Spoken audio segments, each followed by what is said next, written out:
มาสงค่ามาสงกูก็กูก้นค่ะหักกูก็ค่ะมาสงค่าเมื่อไหร่เดี๋ยวแห้งเจอ3 ข้อและกระถาลี3 ข้อมาปั่น2 มิลย้อนสู้เฮอปอมีพี่น้องเขาอยู่ดีกินหวานหลอดเพศหลอดหยานเพศกลางหยานกลางเหตุการณ์ขึ้นใหญ่เมื่อสูงอยู่ดีมีเงินอายุยืนยาวกูก็กูก้นค่ะ ข้อที่1ปันแห้งเจอก่อนลายตอนตาเตปันแห้งเจอเจ้าเก่าข้อที่1 ลายปันแห้งเจอเจ้าเก่ามีอยู่3 ลายตาเตไรมีแห้งเจอแห้งตูอยู่กว่าในเมืองลอกาในเฮาหลูหมอปันแห้งเจอเฮาพอเฮาหมอปันแห้งเจอเฮาเตมีแห้งเจอแก่นแข็งพอเฮามีแห้งเจอแก่นแข็งเฮาเฮ็ดสังก็เจอสว่างเจอซื้อเจอมนเจอซื้อเจอเกี่ยวเจอซื้อพอเฮามีตังเจอเกี่ยวเจอซื้อเจอมนเจอซื้อเฮ็ดสังก็เฮามีสุนมีลาบขึ้นเยอะเมื่อสูงเฮ็ดต่อก่อมันเฮ็ดการสังก็เลยอ่องไล่มันได้ขึ้นเยอะเมื่อสูงไล่กินได้ย่ำไล่ดีกูเมียว ที่1เฮาหลบมีตังตัวเกี่ยวเจอเกี่ยวหนังคือเฮาได้มีตังตัวเกี่ยวเจอเกี่ยวนั้นเฮาโหลดด้วยขึ้นตัวเฮากูวันพอเฮาตัวเปิ้นหมางเมียวเฮาเป้งเปิ้นเฮาเตวนว่ากอบสังแลเป้งเปิ้นกอบสังแลเมินเปิ้นพอเฮาตัวเปิ้นเฮาโหลดด้วยหรอเปิ้นเฮาโหลดด้วยตัวเฮาโหลดด้วยเจอเฮาโหลดด้วยตั้งเฮ็ดตั้งสร้างเฮาโหลดด้วยขึ้นอาจ้างเฮาตั้งเฮ็ดเฮาตั้งลาดเฮาโหลดด้วยขึ้นเนื้อเจอเฮาเนื้อตัวเฮาพอเฮาฮู้ว่าเนื้อตัวเฮาเนื้อเจอเฮามีอันดีอันตรายหมันแม่นเฮาสุกอยู่เนื้อเส้นตั้งหมันแม่นพอเฮาว่าเฮาเป็นก้นหมันแม่นเปิ้นจึงลองนักเจอมีเสมิวลองเจอเรียกมีเสมิวลองอันลีเจอตกมีเสมิวก็เปว่าเฮาสุกอยู่ภายในตลาดหมันแม่นอันตลาดหมันแม่นในเป้เปิ้นกูมิวธรรมะสนะอาธรรมนะธรรมะสนะอาธรรมเปิ้นว่าธรรมะสนะอาธรรมกาม3 ข้อในพอปิ่นความใต้เฮาก็ปองว่าก็อยู่ภายตลาอ่องเป้เหนือก้นอันตลาเฮาขับเป็นคนเมืองไต้ เฮาขับเป็นคนเมืองไต้เฮาอยู่เมืองไต้เฮาเฮ็ดสังก็เฮ็ดตาเมืองไต้เฮ็ดตาเจอจัดไต้เฮ็ดตาแผ่นดินมีเมืองไต้เฮาเฮ็ดสังก็เฮาผิดเสียมิวเฮ็ดติ๊กเฮาตื่นผิดพอถึงเฮาตายกว่าเฮาก็เลยขึ้นเมืองนิกปานเตะๆกำเดียวเมืองนิกปานเมืองผีเมืองสางนั่นเขาหับเฮาก็เปิดเฮาอยู่ภายตลาดหมันแม่นเฮาเฮ็ดจอมอันตลาดหมันแม่นผีลีผีถอดผีเมียดเขาโดยเฮาอยู่ตาเสเขาจอยเฮาตาเสก็เปิดฉะนั้นเฮาเป็นภายตลาดหมันแม่นเฮาก็โหลดเจอเล็กสังเฮาโหลดเจอตกสังเฮาโหลดกวางสังเฮาโหลดไว้เจอเกี่ยวเจอซื้อเจอเปี่ยวเจอซื้อเฮ็ดการกะเล็ดๆแซวๆฮัดหันกูลองกูมิวมันอยู่ดีโตเฮาเฮ็ดเฮาใครเฮ็ดสังเฮาโหลเฮ็ดพอเฮาเฮ็ดเปิ้นมีผาเฮ็ดเป็นเฮาไหล ก็เปิดฉะนั้นเฮาอยู่ภายมันตลาแลลองนักเจอนั่นมีสังเสมิวอันในข้อที่1 ข้อที่2ลายปันแห้งเจอเจ้าเก่าแทงลายที่2ก็พอเฮาต้องไม้น้ำเฮาก็โลกว่าหาน้ำพอเฮาต้องไม้น้ำเฮาโลกกว่าหาน้ำมากินเฮาเตเลยอันต้องไม้น้ำเตหายกว่าพอเฮาโลแห้งเจอพอเฮาโลแห้งเจอเฮาก็โลอุบก็อันหมอปันแห้งเจอเฮา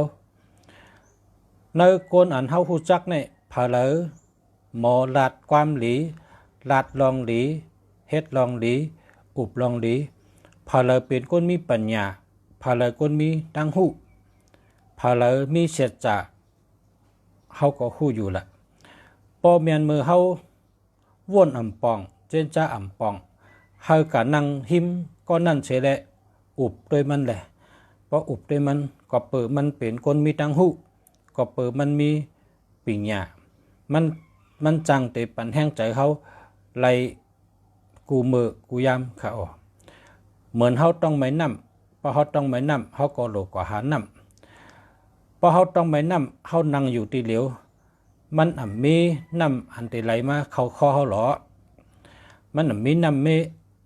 เหลอน้ำเกเหลอเตอยู่เสียแหละไหล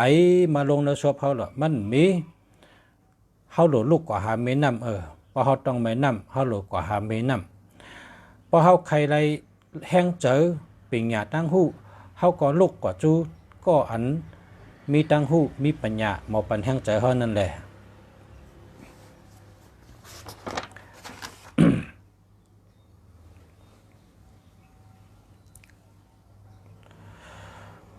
คนมีตังยังอันมันกึมคนมีอันมีตังยังอันมันกึมและ คนมีตังมุงมองหน่อย เป็นคนอันเตะฮอดถึงเมืองนิกปันเตะฮอดถึงตียังหมายเตะฮอดไรตียังหมายเต็มทนกูเมียวก็เปว่าตังมุงมองและตังยังอันอยู่ไว้ใต้ผาดินเจ้าเก่าเว้ยเพราะเจ้าเก่าใครขึ้นผาเพราะกะจุกเสียแล้วเอามือปีกเขตุยมันขึ้นผาเลยเพราะเจ้าเก่าใครมือจุกอยู่เนื้อจิกลอยสูงเพราะเจ้าเก่าใครมือจุกอยู่เนื้อจิกลอยสูงนั่นจึงสังว่าเจ้าเก่ากว่าอยู่เนื้อปังล้อมด้วยจิกลอยเฮกอดไก่ด้วยเอามือปีกด้วยเพราะฉะนั้นเจ้าเก่ามีวันเตถึงเนื้อจิกลอยไหลเพราะเจ้าเก่าใครเอาผัดดินเจ้าเก่าเมื่อจุกอยู่เนื้อจิกลอยสูงสุดเพราะนั่นจึงเจ้าเก่าได้เอาตั้งยังอันตั้งมุงมองสองอันนี้ใส่ไว้แต่ผัดดินเฉยมันเจอกำยางกว่าจูกำยางไว้เจอมันตั้งยังอันเข้าถึงตีมุงมองเหยียบกว่ากำยางปนในจึงหึงวันหนึ่งเจ้าเก่าได้เอาผาดินเจ้าสองผานั่นเมื่อตั้มอยู่เนื้อจิกลอยสูงสุดนั่นอยู่เตอผาดินอยู่เตอผาดินเจ้าเก่าเว้ยเพราะเจ้าเก่าเขามือเหยียบเนื้อจิกลอยสูงสุดก็ไว้ใจมันเหยียบกว่ากำยางตั้งมุงมองตั้งยังอันตั้งมุมมองตั้งยังอ่านให้ไหนเหยียบกว่าไว้เจอมันเหยียบกว่าหึงวันหนึ่งเจ้าก็ได้ถึงพอตั้งซ้ายย่างกว่าลาดว่าตั้งมุมมองพอตั้งขวาย่างกว่าตั้งยังอ่านผายซ้ายตั้งมุมมองผายขวาตั้งยังอ่านผาดินเจ้าเก่าเหยียบกว่ามันพอเหยียบมันเย่าจังก้อยยางแทงยางหนึ่งพอเหยียบมันเย่าจังก้อยยางแทงยางหนึ่งยางกะเทิงยางกะลอยเหยียบมันจ่องไก่ย่างแทงเพราะเจ้าไหนจึงหึงวันหนึ่งเจ้าเก่าได้ถึงได้จิกลอยอยู่ผาดินเจ้าเก่าจุกมันพอจุกมันขอนซ้ายยุกขอนขวากว่าแทงพอขอนขวาจุกมันเนี่ยขอนซ้ายยุกกว่าแทงขอนซ้ายเป็นตั้งมุงมองขอนขวาเป็นตั้งยังอันย่างกะจ้อมกันอยู่เตอผาดินเจ้าเก่ากุมเมียวกุ้ย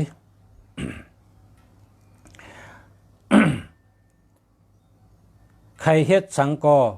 เฮาโหลลูกเฮ็ดใครเฮ็ดสังเฮาโหลเฮ็ดเฮามีสิทธิกูเมียวเฮามีขวางกูเมียวเฮ็ดสังก็ไรกูเมียวโตเฮาเป็นคนมีกามคนเป็นคนกุศลีเป็นคนกามลีเป็นคนเกี่ยวลีก็เปิดกามลีกุศลีจังค่อยเกิดเป็นคนเมื่อเกิดเป็นคนเจ้าเก่าเนี่ยเฮ็ดไรกูเมียวเจ้าเก่าโหลเลยเจ้าออกปัญญาญาณปัญญาสติปัญญาทัดสังว่นหันว่าอันใดลีเฮ็ด อันใดอำดีเฮ็ดอันใดกึ่งดีเฮ็ดอันใดอำกึ่งดีเฮ็ดพอเฮ็ดแล้วเตไลจังหือมาป้อมเฮ็ดเตไลจังหือทัดสร้างเฮาหันเจียงแดงเฉยเฮ็ดได้กูมิวอันใดโลเฮ็ดอ่อนตั้งอันใดโลเฮ็ดไว้หลังอันใดโลเฮ็ดมือพุกอันใดโลเฮ็ดมือในอยู่ที่ออกเอาเจ้าเก่าเก้เฮ็ดไรกูมิวเฮ็ดไรกูลองอำเฮ็ดไรอันว่านั่นอย่าไปลัดอำจังเฮ็ดอันว่านั่นอย่าไปลัดอำจังเฮ็ดถืออันว่านั่นอย่าไปลัดโตก้นเฮาเนี่ยเป็นก้นแมดเฮ็ดไรกูมิวลาดไรกูมิวปอดลาดไรก็เฮ็ดไรอ่านก้นหมังก็ลาดว่าลาดได้ง่ายพอเฮ็ดได้หยาบอันว่านั่นอำเจอมิวมันอำเจอกำกวนอำลีลาดจังนั้นพอมีความลาดก็ฮู้ก็มีลายเฮ็ดมันวนเฮาหันลายเฮ็ดมันเหรอเผยตามันนังลาดว่าเฮ็ดหยาบพอลาดได้ง่ายพอเฮ็ดหยาบอย่าไปลาดกำขอไหนพอลาดไรฮู้ก็เฮ็ดไรพอมีความลาดฮู้ก็มีลายเฮ็ดมันจอมกัน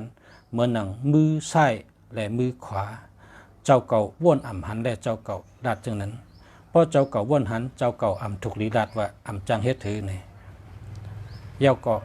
พอลาดได้ง่ายพอเฮ็ดในหยาบอันว่าในก็มันลีลาดมันเป็นกันตั้งลาดไรตั้งเฮ็ดไรเหมือนกันอยู่ที่เจ้าเก่าแต่หาหันได้เฮ็ดมันหือหาห่ำหันหือในนั่นกุยเพราะเจ้าเก่าหามหันเจ้าเก่าก็ถามคนหูมันหรอคนในก็เหลียวหูกูเมียวมีเผอก็หนึ่งปีหูสองน้องหูหนึ่งปึงกันถามกันแต่ไรหันเช่นตั้งอันเจ้าเก่าแค่เป็นนั่นอยู่ก็เปิดเจ้าเก่าหมอถามหมอซอกหาคนมีตั้งหูแหละเจ้าเก่าจังลาดกามว่าจังนั้นก้อยข้อที่สามครับข้อที่สามในเข้าขึ้นเยอะถึงจิกร้อยก็มาส่งเข้าทักเอาเงินได้จักใจเอาข้อที่สามในเข้าขึ้นถึงจิกร้อยอย่านั่งอยู่ตีตีนร้อยย่างขึ้นกำยางหุดได้ถึงเคยกินโถผูกโถไว้ผูกโถเมื่อไหร่แทง7 วันมันก็งอกเป็นต้นมาแทง2 เหลือนมันก็ไหลหันต้นเนี่ยเจอข้าวยามหดน้ำมันพอถึงข้าวยามพอถึงขิงเขาก็เลยกินโถพอเคยกินไว้ผูกโถพอเคยกินข้าวยาวผูกหมักไม่หมักจอกหมักโมงหมักล่างหมักตะกะหมักแทง3 ปีเขาก็เลยกินหมักมันเยอะเพราะผูกโถเลยกินปีเลยปีไหนปองว่าเขาเหตุการณ์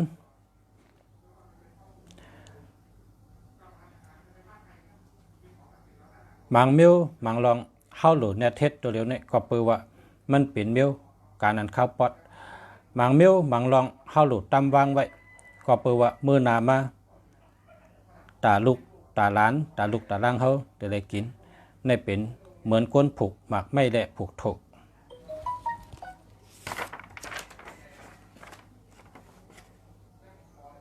กำไรซ้ำมาถึงตอนกัถา3 ข้อกถา3 ข้อจ้ำพอเผานอนผันอ่ำลีพอตื่นมาอย่าไปรัดเผอลองนอนผันอ่ำลีนั่นอย่าไปรัดเผอก็เปือว่าซบก้นเนี่ยกินพิษกินเกอพอเฮาก่อรัดในเปิ้นพอเปิ้นรัดลีก็จะเป็นลีพอเปิ้นรัดอ่ำลีจะเป็นดองอ่ำลีก็เปิ้นจังนั้นแหละพอเผานอนผันหลักลายเฮาลูกหลอดกระถาในกำเดียวเตปอหลอดกระถาเฮก็ขี้ก็เยอะปอในเตหายกับมดอันนอนผันน้ำดีนั่นกระถานอนผันให้ขึ้นเป็นรองดีว่าจังได๋ครับ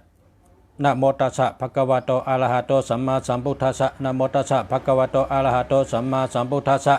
นะโมตัสสะภะคะวะโตอะระหะโตสัมมาสัมพุทธัสสะพุทธัมสรณังกัจฉามิธัมมังสรณังกัจฉามิสังฆัมสรณังกัจฉามิยามตุงนิมิตัมอวัมกลินจาโยจามนัมโปไสกุณาสะสะโตปะเปกะโหตุสุวินังอังกันตัมพุทธานุภเวนะวินาศมินตุยามตุงนิมิตัมอวัมกลินจาโยจามนัมโปไสกุณาสะสะโตปะเปกะโหตุสุวินังอังกันตัมธัมมานุภเวนะวินาศมินตุยามตุงนิมิตัมอวัมกลินจาโยจามนัมโปไสกุณาสะสะโตปะเปกะโหตุสุวินังอังกันตังสังฆานุภเวนะวินาศมินตุว่าจังได๋ครับนะเพราะว่าถึงก็ยามตุงนิมิตัมอาวามังกาลินจาโยจามานาโปสักุณาสะสัตโตปาเปกะโหตุสุปินังอังกันตังพุทธานุภเวนะวินาศมินตุ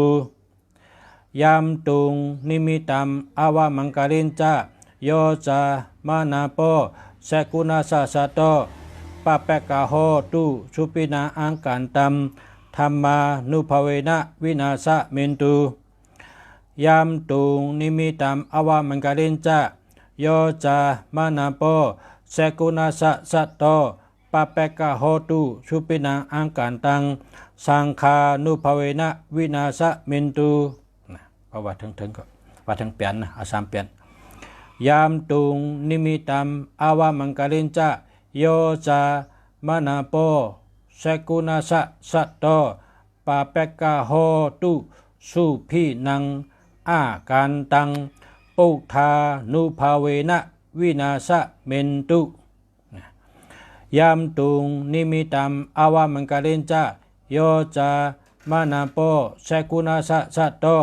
ปาเปกะโหตุสุปินาอังกันตัมธัมมานุภาเวนะวินาศเมนตุยามตุงนิมิตัมอาวามังกาลินจาโยจามานาโปสักุณาสะสัตโตปาเปกะโหตุสุปินังอังกันตังสังฆานุภาเวนะวินาศเมนตุว่าจังได๋พวกเพิ่นนอนพันดีเฮารถกระถานเนี่ยพอรถกระถานเนี่ยก็นอนพันหลากๆหลายๆจึงก็หายหมดนะพอรถแล้วก็ลุกกว่าขี้กว่าเยี่ยวให้พันอำดีนั่นเต็บเฮ็ดให้อันที่อันพันนั้นเย็นเป็นรองดีกว่าอันเป็นรองไห้ก็หายกว่าจังได๋ครับมันได้ก็เอาแห้งใจ3ข้อแลตั้งกัดถา3ข้อมาตอนปันพ่อแม่พี่น้องเขาย้อนสู้ให้กูก็เลยอยู่ดีกินหวานเหตุการณ์ขึ้นอย่างมาสูงกูคนขามาสูงขาอันพ่อแม่พี่น้องเขาย้อนมาว่าข้าวยามเปิ้นเป็นย่อกะวัดในหลอดกัดถาอันใดค้าให้ตั้งเฮิรนอยู่ดีกินหวานอันว่านั้นที่พ่อแม่พี่น้องในเมืองใต้เขาสืบพงมานั้นเขาได้อยู่ในต่างราชว่าป้อเผอเขาหลอดกัดถาปริกีเฮาหลอด3ตอนครับในปริกีนั้นมีไว้3ตอนเฮาป่นเพกับหลง3ป้าหลอดยตนาสุขหลอดยตนาสุขหลอดเมตตาสุขหลอดอัตตานาติยสุขนะครับหลอด3สุขในขณะเพราะสู่เจ้าหลอด3สุขในเอาเป็นน้ำมุนกินกันตั้งเฮินตั้งเยเอากินเอาอาบขณะอันนี้หรือไรหมอฮอปริกีครับเพราะว่าหมอฮอปริกีเป็นไหนจึงฮอยตนาสุขเมตตาสุขอัตตนาติยสุขกันเนาะ